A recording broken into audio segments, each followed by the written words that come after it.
ಭಾರತ ದೇಶದಲ್ಲಿ ಕೋವಿಡ್ ನಿಯಂತ್ರಣಕ್ಕಾಗಿ ಜಾರಿ ಮಾಡಿದ ಲಾಕ್ಡೌನ್ ಸಮಯದಲ್ಲಿ ಕರ್ನಾಟಕವು ನೂತನ ಶಿಕ್ಷಣ ನೀತಿ ಎನ್ಇಪಿ 2020ರಲ್ಲಿ ಜಾರಿಗೊಳಿಸಿದ ಪ್ರಥಮ ರಾಜ್ಯವಾಗಿತ್ತು. ಅದನ್ನು ಹಿಂಪಡೆದ ಕಾಂಗ್ರೆಸ್ ನೇತೃತ್ವದ ರಾಜ್ಯ ಸರ್ಕಾರವು ಮಾಜಿ ಯುಜಿಸಿ ಅಧ್ಯಕ್ಷರಾದ ಸುಖದೇವ ಥೋರಾಟ್ರವರ ನೇತೃತ್ವದಲ್ಲಿ ರಾಜ್ಯ ಶಿಕ್ಷಣ ನೀತಿಯನ್ನು ತಯಾರಿಸಲು ಆಗಸ್ಟ್ 2023ರಲ್ಲಿ ಸಮಿತಿಯನ್ನು ರಚಿಸಿದರು. ಕರ್ನಾಟಕದಲ್ಲಿ ಶಿಕ್ಷಣವನ್ನು ಉತ್ತಮಗೊಳಿಸಲು ವಿವಿಧ ಅಂಶಗಳನ್ನು ಪರಿಶೀಲಿಸಲು ಹಲವಾರು ಟಾಸ್ಕ್ ಫೋರ್ಸ್ಗಳನ್ನು ರಚಿಸಿ ನೀತಿಯನ್ನು ತಯಾರಿಸಲಿದ್ದಾರೆ.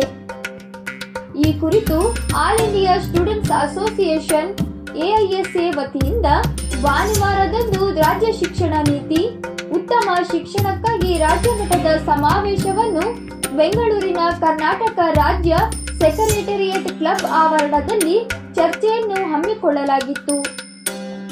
ಸಮಾವೇಶದಲ್ಲಿ ಮಾತನಾಡುತ್ತಾ SEP ಆಯೋಗದ ಸದಸ್ಯರಾದ ಹಾಗೂ ಶಿಕ್ಷಣ ತಜ್ಞರಾದ ಪ್ರೊಫೆಸರ್ ಡಾಕ್ಟರ್ VP ನಿರಂಜನಾರಾಧ್ಯರವರು ಸಾರ್ವತ್ರಿಕ ಶಿಕ್ಷಣ ವ್ಯವಸ್ಥೆಯನ್ನು ಗಟ್ಟಿಗೊಳಿಸಲು ಶಿಕ್ಷಣ ಹಕ್ಕು ಕಾಯ್ದೆಯನ್ನು ಜಾರಿಗೊಳಿಸಲಾಗಿತ್ತು. ಆದರೆ ಸತತವಾಗಿ ಈ ವ್ಯವಸ್ಥೆಯನ್ನು ದುರ್ಬಲಗೊಳಿಸಲಾಗಿದೆ. ಶಾಲೆಗಳಿಗೆ ಬೀಗ ಬಿಗಿದಿರುವುದು, ಜಾತಿ, ಲಿಂಗ, ಧರ್ಮದ ಹೆಸರಿನಲ್ಲಿ ನಡೆಯುವ ತಾರತಮ್ಯಗಳನ್ನು ತಡೆಗಟ್ಟುವಂತಹ ಶಿಕ್ಷಣ ನೀತಿ ರೂಪಿಸಬೇಕು. ಹಾಗೆಯೇ ಮೂಲಭೂತ ಹಕ್ಕುಗಳನ್ನು ಆಧರಿಸಿ ಸಾರ್ವತ್ರಿಕ ಶಿಕ್ಷಣ ನೀಡುವಂತಹ ವ್ಯವಸ್ಥೆಯನ್ನು ರೂಪಿಸಬೇಕು. ಎಲ್ಲರಿಗೂ ಶಿಕ್ಷಣ ನೀಡುವುದು ಪ್ರಭುತ್ವದ ಜವಾಬ್ದಾರಿಯಾಗಿರುತ್ತದೆ ಎಂದು ಮಾತನಾಡಿದರು. ತಮಿಳುನಾಡಿನ SEP ಆಯೋಗದ ಸಂಚಾಲಕರಾಗಿ ಸಮಿತಿಗೆ ರಾಜೀನಾಮೆ ನೀಡಿದ ಹಾಗೂ JSS ವಿಶ್ವವಿದ್ಯಾಲಯದ ಮೈಸೂರು ಮಾಜಿ ಕುಲಪತಿಗಳಾದ L. ಜವಾಹರ್ ನೇಸನ್ ರವರು ಸಭೆಯನ್ನು ಉದ್ದೇಶಿಸಿ, ನಾನು JSS ವಿಶ್ವವಿದ್ಯಾಲಯದ ಕುಲಪತಿಯಾಗಿದ್ದಾಗ NEP ವಿರುದ್ಧವಾಗಿ ಹಿಂದಿನ ಬಿಜೆಪಿ ಸರ್ಕಾರದ ಜೊತೆ ಬಹಳಷ್ಟು ವಾಗ್ವಾದ ನಡೆದಿತ್ತು. ನನ್ನ ಆಕ್ಷೇಪಣೆಗಳನ್ನು ಸರ್ಕಾರಕ್ಕೆ ತಿಳಿಸಿದ್ದು ಅದು ಅವರಿಗೆ ಸಹಿಸಲಾಗಿರಲಿಲ್ಲ. NEP ಮೂಲಕ ಭಾರತ ಕೇಂದ್ರಿತ ಶಿಕ್ಷಣವನ್ನು ತರಲು ಹೊರಟಿದ್ದಾರೆ. ಆದರೆ ಇವರ ಭಾರತ ಎಲ್ಲರನ್ನೂ ಒಳಗೊಂಡ ಭಾರತವಲ್ಲ, ಜಾತಿ ಧರ್ಮದ ಹೆಸರಿನಲ್ಲಿ ವಿಭಜಿಸುವ ಭಾರತವಾಗಿದೆ. ನಾವು ವೈಜ್ಞಾನಿಕ ಚಿಂತನೆ, ವಿವೇಚನೆಯುಕ್ತ ಶಿಕ್ಷಣವನ್ನು ಅಳವಡಿಸಬೇಕು ಎಂದು ಹೇಳಿದರು. ಶೈಕ್ಷಣಿಕ ಸಂಸ್ಥೆಗಳಲ್ಲಿ ಜಾತಿ, ಧರ್ಮ, ಲಿಂಗ ತಾರತಮ್ಯಗಳನ್ನು ಪರಿಶೀಲಿಸುವ SEP ಆಯೋಗದ ಉಪಸಮಿತಿ ಸದಸ್ಯರು ಹಾಗೂ ಸಾಮಾಜಿಕ ನ್ಯಾಯ, ಲಿಂಗತ್ವ ಹಕ್ಕುಗಳಿಗಾಗಿ ಹೋರಾಡುತ್ತಿರುವ ಅಕ್ಕಯ್ಯ ಪದ್ಮಶಾಲಿಯವರು ಮಾತನಾಡಿ, NCERT ಪಠ್ಯಕ್ರಮದಿಂದ ಲಿಂಗತ್ವ ಅಲ್ಪಸಂಖ್ಯಾತರ ಹಕ್ಕುಗಳ ಕುರಿತು ಇದ್ದ ಉಲ್ಲೇಖವನ್ನು ಅಳಿಸಿ ಇದು ವೆಸ್ಟರ್ನ್ ಕಾನ್ಸೆಪ್ಟ್ ಎಂದು ಹೇಳಿದರು. ಇಂತಹ ಮನೋಭಾವ ಉಳ್ಳವರು ಎಂತಹ ಶಿಕ್ಷಣ ನೀತಿಯನ್ನು ತಯಾರಿಸಬಲ್ಲರು?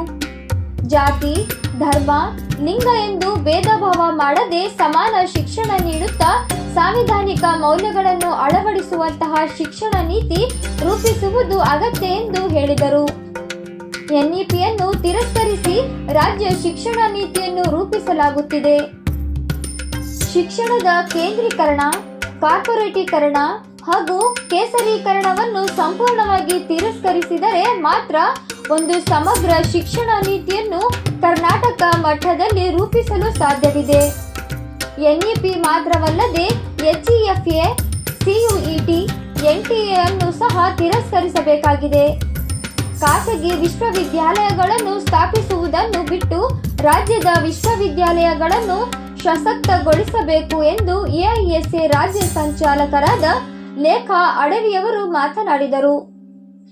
ರಾಜ್ಯ ಸಮಾವೇಶದಲ್ಲಿ ಪ್ರೊಫೆಸರ್ ಡಾಕ್ಟರ್ VP ನಿರಂಜನಾರಾಧ್ಯರವರು ಬರೆದಿರುವ ಶಿಕ್ಷಣ ನೀತಿ ನಿರೂಪಣೆಗೊಂದು ತಾತ್ವಿಕ ಹಾಗೂ ಪ್ರಾಮಾಣೀಕೃತ ಚೌಕಟ್ಟು, ವಿಸ್ತೃತ ಸಾರ್ವಜನಿಕ ಚರ್ಚೆಗಾಗಿ ಒಂದು ಟಿಪ್ಪಣಿ ಎಂಬ ಕಿರು ಪುಸ್ತಕವನ್ನು AISA ವತಿಯಿಂದ ಪ್ರಕಟಿಸಲಾಗಿದ್ದು ಅದನ್ನು ಬಿಡುಗಡೆ ಮಾಡಲಾಯಿತು.